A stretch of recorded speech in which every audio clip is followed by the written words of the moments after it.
4వ శ్లోకం.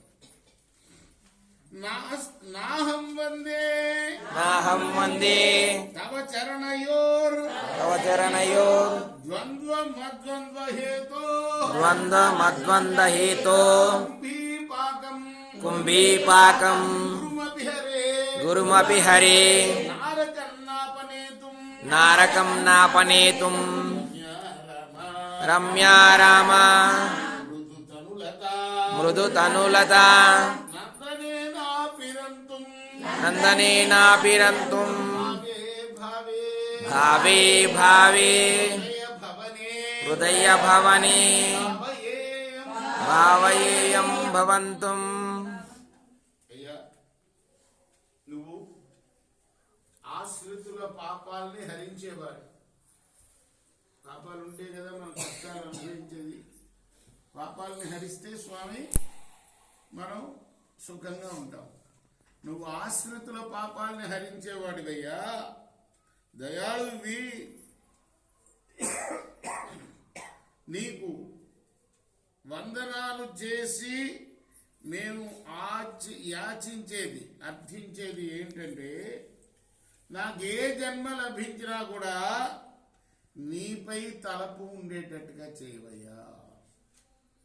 అలాంటి నీ భావన చేత ఎలాగైనా సరే సంసార బంధాన్ని తప్పించుకుంటాను. అది ఏ జన్మనా కానీ, మానవ జన్మ కానీ, మరొక జన్మ కానీ, ఏదైనా సరే ఎప్పుడు నీ స్మరణ ఉండేటట్టుగా చేయి. నాకు ఆ స్మరణ లేకపోతే ద్వంద్వ దుఃఖాలు తీరినా, కుంభీపాకాది నరకాలు తప్పినా, స్వర్గాది భోగాలు కలిగినా, ఏమిటి మూడు లోకాలు, ఒకటి నరకలోకం, ఒకటి భూలోకం, ఇంకోటి స్వర్గలోకం. ఈ 3 లోకాల్లోకి వెళ్ళి భోగాలు అనుభవించిన, నరకలోకంలో భోగాలే ఉండవు కానీ స్వామి అట్లా ఆ పాదంలో అలా రావాలని రాశారు.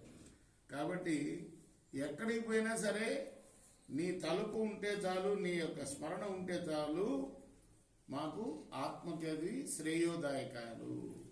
ఈ ఆత్మనే తిరుగుతూ ఉంటుంది కదా, ఆత్మకు చావు లేదని కదా భగవద్గీతలో చెప్పారు. శరీరానికే, ఈ శరీరం విడుస్తుంది, ఇంకో శరీరానికి వెళుతుంది. ఈ ఏ శరీరం దాల్చినా కూడా నీ స్మరణ నాకుంటే చాలు, అదే శ్రేయోదాయకం. ఆ జన్మలో ఏ భోగాలు లభించినా అవన్నీ వృధానే. ఒక నీ స్మరణ ఉంటే చాలు, ఈ ఆత్మకు ఏంటి ఆత్మకు శ్రేయోదాయకం అంటే మోక్షం కలగడమే, శ్రేయస్సు కలగడం అంటే. కృష్ణార్పణమస్తు.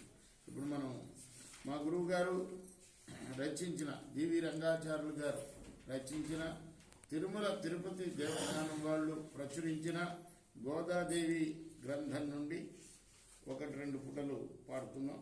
రంగనాథుని మీద రాగయుక్తముగా, నేను చదివాం కదా.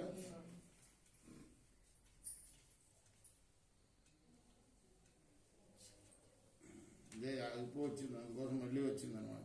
రంగనాథుని మీద రాగయుక్తముగా ఆలపించిన పాటలు అతి మధురములు, సర్వజ్ఞ వృత్తితో సద్వైద్య వృత్తితో జగతి వెలుగొందు సుగుణి హనుమాచార్యు సోదరున్నన్ను భక్తి రంగాచార్యు పాలించు దేవా సప్తశైల స్వామి జయ వెంకటేశ. అంటే ఆయన చిన్నప్పుడే తండ్రి చనిపోయారు. మా గురువు గారికి వాళ్ళ అన్నయ్య పెంచాడు. అందుకోసం వాళ్ళ అన్నయ్యని స్మరించుకుంటున్నాడు అన్నమాట. మనం తర్వాత భాగం రేపు. కృష్ణార్పణ.